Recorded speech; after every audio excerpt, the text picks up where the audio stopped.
Bismillahirrahmanirrahim. Assalamualaikum warahmatullahi wabarakatuh. Innal hamdalillah nahmaduhu wa nasta'inuhu wa nastaghfiruh wa na'udzu billahi min shururi anfusina wa min sayyiati a'malina. May yahdihillahu fala mudilla lahu wa may yudlilhu fala hadiyalah. Asyhadu an la ilaha illallah wahdahu la syarikalah wa asyhadu anna Muhammadan abduhu wa rasuluhu la nabiyya ba'dah ma ba'd. Bapak Ibu jamaah salat subuh yang dirahmati Allah Subhanahu wa taala. Tahun baru Masehi ini mungkin menjadi satu kenyataan pahit ya bagi umat Islam yang kemudian harus diterima secara khusus di kita di Indonesia.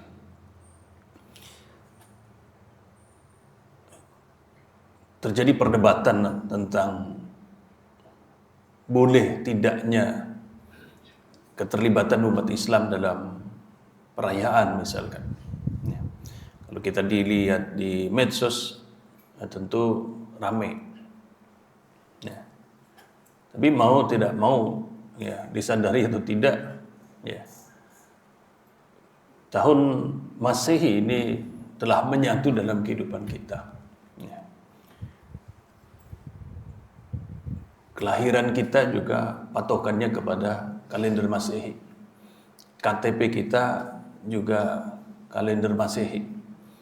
Gajiannya juga Masehi. Semua dalam aspek kehidupan kita, kalender Masehi menjadi satu kenyataan yang menyatu dengan umat Islam. Ya. Tentu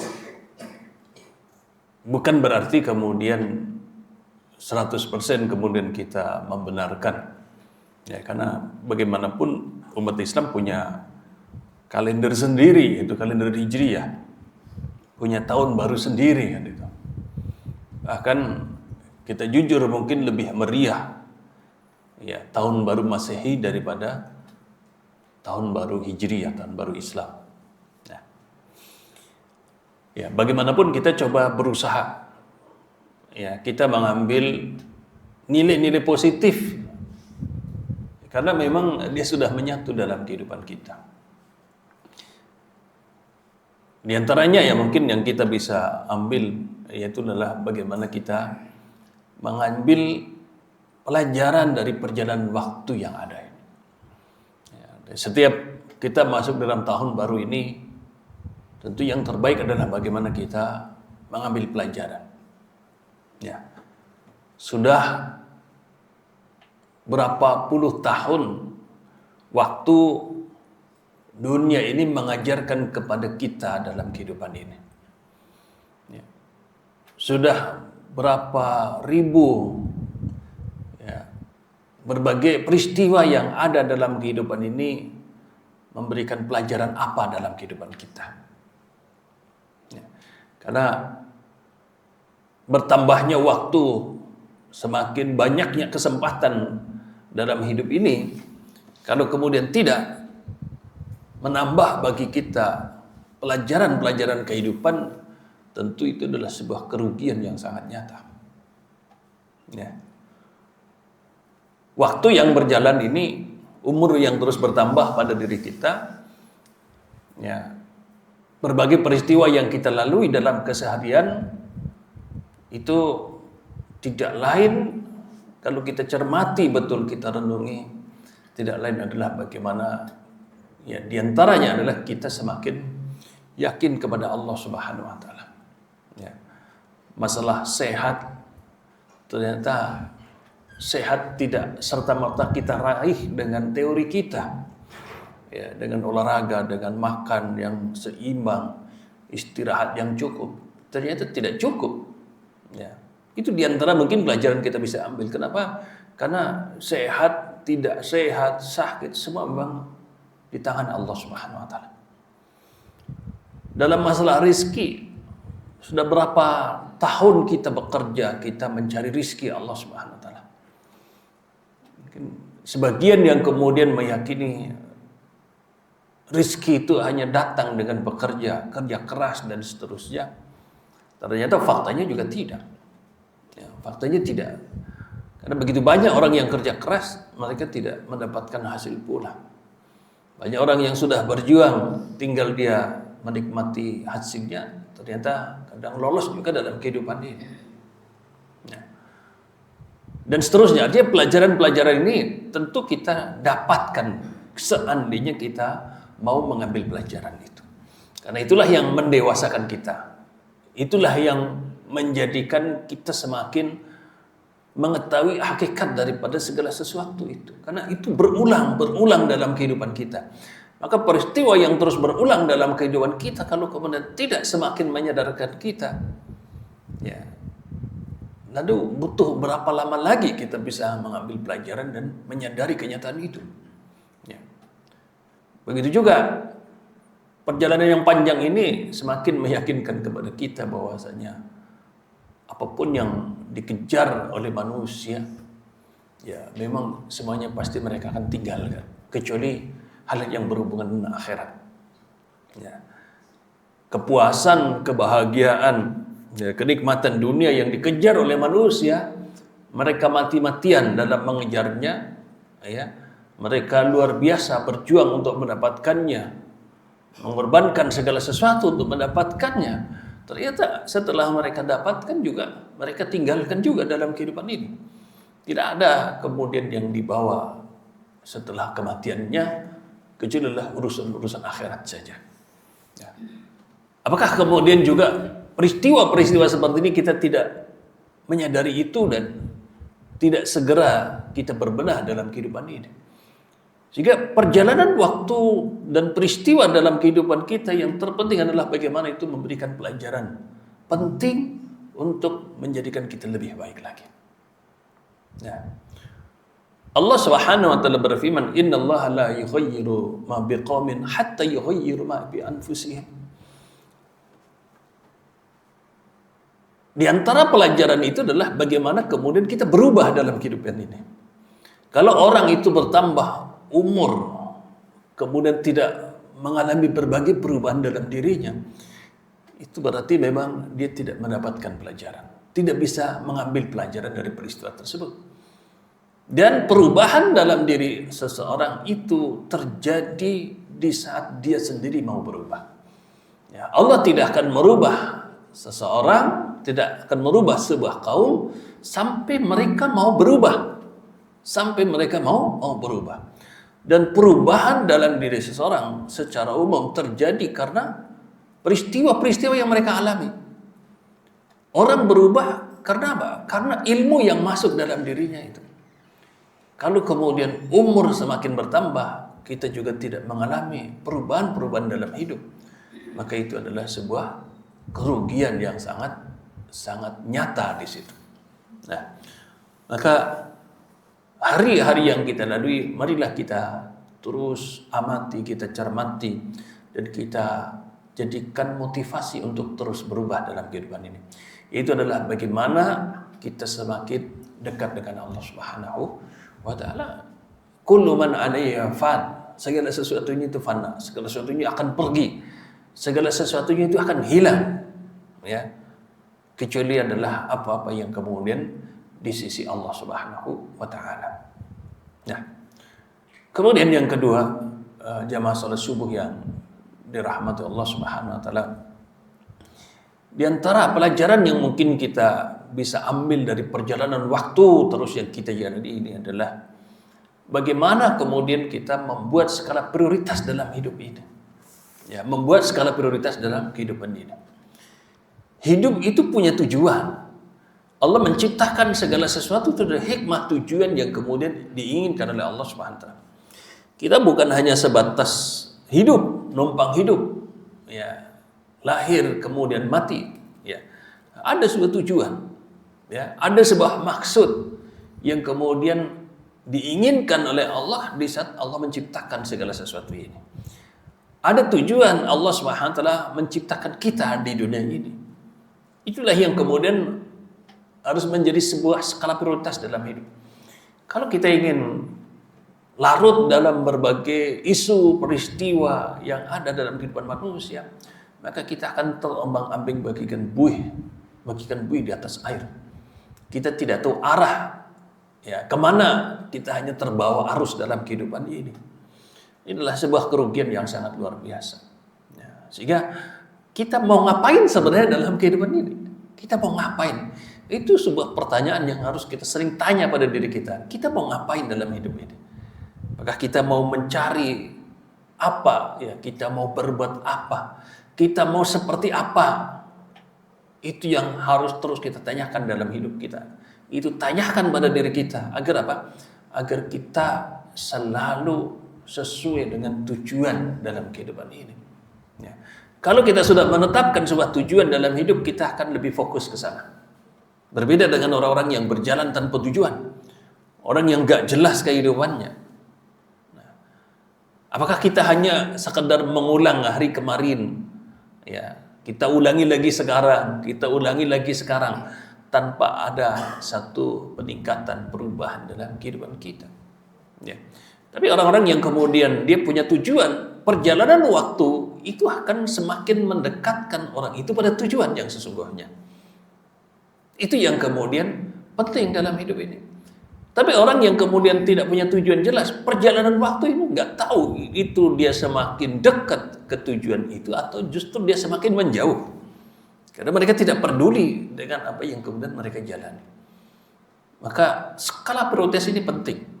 Kalau segala sesuatu harus kita lihat, betapa capek mata ini. Kalau segala sesuatu harus didengar, betapa capek telinga kita ini. Kalau segala sesuatu yang terjadi harus kita ikuti, betapa capek dan lelah hidup kita itu. Ya. Maka disitulah perjalanan waktu yang terus berjalan ini harusnya menjadikan kita fokus kepada tujuan kita. Kita mau kemana? Kita mau ngapain? Kita mau seperti apa dalam kehidupan ini? Ya.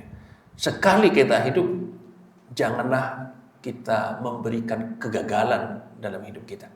Jangan kita memberikan kesempatan kegagalan menghampiri hidup kita. Ya. Kenapa? Karena tidak bisa kita mengulang hidup ini. Tidak bisa. Kita hanya sekali dan wajib selamat, wajib sukses. Tidak bisa tidak itu. Ini hal yang kemudian penting sekali. Dan orang-orang yang kemudian punya prinsip bagaimana hidup ini, saya harus meraih sebuah kesuksesan sebagaimana kesuksesan yang diinginkan oleh Allah SWT. Itu bagaimana kita selamat di dunia, dan lebih penting lagi adalah bagaimana kita selamat di akhirat. Maka tidak semua yang bisa kita lihat harus kita lihat. Tidak semua yang bisa kita dengar harus kita dengar dalam kehidupan ini. Tidak semua yang bisa kita ikuti untuk kita ikuti dalam kehidupan ini. Kita akan lihat, kita dengar, kita ikuti kalau itu adalah sejalan dengan apa yang menjadi tujuan dalam kehidupan kita. Ya. Kemudian yang ketiga, jamaah salat subuh yang dirahmati Allah Subhanahu wa taala. Di antara hal yang kemudian penting sekali bahwasanya berjalannya waktu ini semakin menguatkan iman kita kepada Allah, iman kita kepada Rasul. Ya. Dari berbagai peristiwa yang kita lihat ini, ya, kita semakin membenarkan, karena perjalanan waktu ini adalah sebuah pembuktian akan kebenaran hadis-hadis Nabi SAW. Adalah sebuah pembuktian akan kebenaran Al-Quran. Ya. Kalau kita tanya sederhana, yang merayakan tahun baru 1 Januari di kita, itu lebih banyak saudara-saudara kita dari Kristiani atau dari Islam? Maka jawabannya pasti dari umat Islam. Pasti dari umat Islam. Maka disitulah kemudian dulu 1400 sekian tahun Nabi sudah bersabda, la tattabi'ana sunana man kana qablakum, ya, sibran bi sibrin, dira'an bi dira'in, ila akhiril hadis. Sungguh benar-benar umatku, umat Islam itu akan mengikuti tradisi-tradisi sebelum kalian. Sungguh umatku akan mengikuti tradisi-tradisi kebiasaan umat lain. Dan itu sudah disampaikan 1400 sekian tahun. Dan kita sekarang melihat bukti-bukti kebenaran yang disampaikan oleh Rasul Shallallahu Alaihi Wasallam. Ya. Dulu setelah turun ayat-ayat kepada Rasulullah menceritakan tentang Bani Israel, menceritakan tentang Ahlul Kitab, diceritakan Yang itu penting untuk kehidupan umat manusia sebelumnya, menceritakan tentang sisi-sisi yang kemudian menjadi peringatan dari Allah SWT. Setelah menceritakan bagaimana kebiasaan tradisi umat sebelum kita, kemudian Nabi bersabda, sungguh kalian akan ada orang-orang yang mengikuti mereka itu. Dan itu kenyataan kita lihat dalam kehidupan kita. Betapa banyak saudara kita yang muslim tetapi kemudian kehidupan mereka mengalir mengikuti apa yang menjadi tradisi-tradisi yang bukan Islami di sini. Jadi ini semakin menguatkan iman kita bahwa apa yang disabdakan Rasulullah itu pasti benar. Tidak ada yang salah. Dan perjalanan kehidupan ini adalah sebuah waktu pembuktian akan kebenaran tersebut. Ya. Jika tidak, lain memang umat Islam semakin bertambah usia, ya, semakin dia melewati waktu-waktu, semakin imannya kuat. Kenapa? Mereka terus membuktikan kebenaran-kebenaran dari agama Allah Subhanahu wa taala. Ini yang kemudian kita bisa raih di balik bagaimana peristiwa setiap tahun baru itu. Kemudian jamaah sekalian yang dirahmati Allah Subhanahu wa taala, di antara yang kemudian kita bisa ambil pelajaran dari peristiwa-peristiwa seperti ini juga adalah bagaimana kemudian kita ya mengingat kembali hadis Rasulullah SAW di saat beliau bersabda, man tashabbaha biqaumin fahuwa minhu. Ya. Biar kita tidak seperti buih yang easy going, yang kemana-mana kita harus ikut. Nabi sudah ingatkan betul, kalau umat Islam dia menyerupai sebuah kaum, maka dia bagian dari kaum tersebut. Ya, misalnya man tashabbaha biqaumin fahuwa minhum. Siapapun yang menyerupai sebuah kaum, dia adalah bagian dari umat itu. Ya. Ini adalah sebuah peringatan keras dari Rasulullah agar apa? Agar umat Islam itu berdiri kokoh pada prinsip-prinsip agamanya. Agar umat Islam itu tetap komitmen, istiqomah di atas kebiasaan-kebiasaan yang Islami. Tidak kemudian serta-merta dia meniru, mengikuti apa yang menjadi tradisi daripada umat lain. Ya, walaupun jelas kita melihat betapa banyak umat Islam yang kemudian tidak menyadari itu atau tidak mau tahu tentang itu, yang penting mereka senang dalam hidup ini. Tapi kita punya panduan-panduan dalam hidup bahwasanya kita itu tidak boleh menyerupai ikut-ikutan dalam sebuah peristiwa yang menjadi kekhususan dari umat lain. Itu jelas tidak boleh sama sekali. Kenapa? Karena apalah artinya agama yang diturunkan oleh Allah kepada Rasul kalau ternyata kemudian sama juga dengan agama-agama sebelumnya ataupun sama dengan tradisi kebiasaan yang lain. Kenapa? Islam itu adalah sebuah tatanan kehidupan yang baru, ya, yang itu bukan produk manusia, itu adalah tuntunan dari Allah Subhanahu wa taala agar manusia itu selamat dalam kehidupan ini, dia tidak terbawa arus dalam kehidupan manusia secara umum. Ya, sehingga dia akan berdiri kokoh di atas prinsip agamanya. Ya, maka Nabi pernah mengingatkan betul, ya, bada'al Islamu ghariban wa sayaudu ghariban kama bada'ah. Ya. Jadi Islam itu pertama turun Bapak Ibu itu asing luar biasa. Jadi syariat dibawa oleh Rasulullah didakwahkan kepada sahabat-sahabat awal itu asing. Kok seperti ini ajarannya? Kok seperti ini yang dibawa oleh Muhammad? Asing luar biasa. Kenapa? Karena itu sesuatu yang baru di tengah-tengah umat jahiliyah. Dan luar biasa Nabi bersabda, wa sayaudu ghariban kama bada'ah. Dan di akhir zaman Islam juga asing seperti pertama asingnya syariat Islam di tengah-tengah jahiliyah. Cuman bedanya keterasingan Islam asing bagi umat Islam itu sendiri. Ya. Jadi di generasi awal syariat Islam itu asing di tengah-tengah umat jahiliyah. Tapi di akhir zaman syariat Islam itu asing di tengah-tengah umat Islam itu sendiri. Yaitu umat Islam sendiri tidak tahu ternyata itu adalah ajaran Islam. Tidak tahu itu adalah sebuah tuntunan dalam Islam. Ya, kenapa? Karena semakin jauhnya mereka dari nilai Islam. Tapi Nabi bersabda, Wa tuba lil ghuraba. Sungguh beruntung orang-orang yang asing di akhir zaman itu. Kenapa dia asing? Dia istiqomah. Dia tegar di atas prinsip-prinsip agamanya di saat yang lain luntur, ya, terbawa dalam arus kehidupan secara umum. Maka orang-orang yang seperti ini namanya tuba lil ghuraba. Sungguh beruntung orang-orang yang seperti ini. Dia tetap memegang prinsip-prinsip dalam agamanya, dia tetap menjadikan syariat sebagai panduan dalam hidupnya. Dia tetap komitmen, ya, pada tujuan dalam kehidupannya itu. Maka orang-orang seperti inilah yang dikatakan Rasul, beruntunglah orang-orang seperti ini. Dialah yang akan menang, dialah yang akan sukses sesungguhnya dalam kehidupan ini. Maka marilah jamaah sekalian yang dirahmati Allah SWT, terus kita bertafakur, terus kita merenung dalam hidup ini. Apa sebenarnya yang kita cari, apa yang menjadi tujuan dalam kehidupan kita, agar kita tidak mudah terbawa dalam arus kehidupan secara umum. Semoga Allah Subhanahu wa taala senantiasa memberikan bimbingan hidayah dalam kehidupan kita. Semoga juga Allah Subhanahu wa taala menjadikan kita golongan yang senantiasa selamat di dunia dan di akhirat. Amin amin ya rabbal alamin. Semoga ada manfaatnya, kurang lebihnya mohon maaf yang sebesar-besarnya. Kita akhiri subhanakallahumma bihamdik asyhadu an la ilaha illa anta astaghfiruka wa atubu ilaik. Assalamualaikum warahmatullahi wabarakatuh.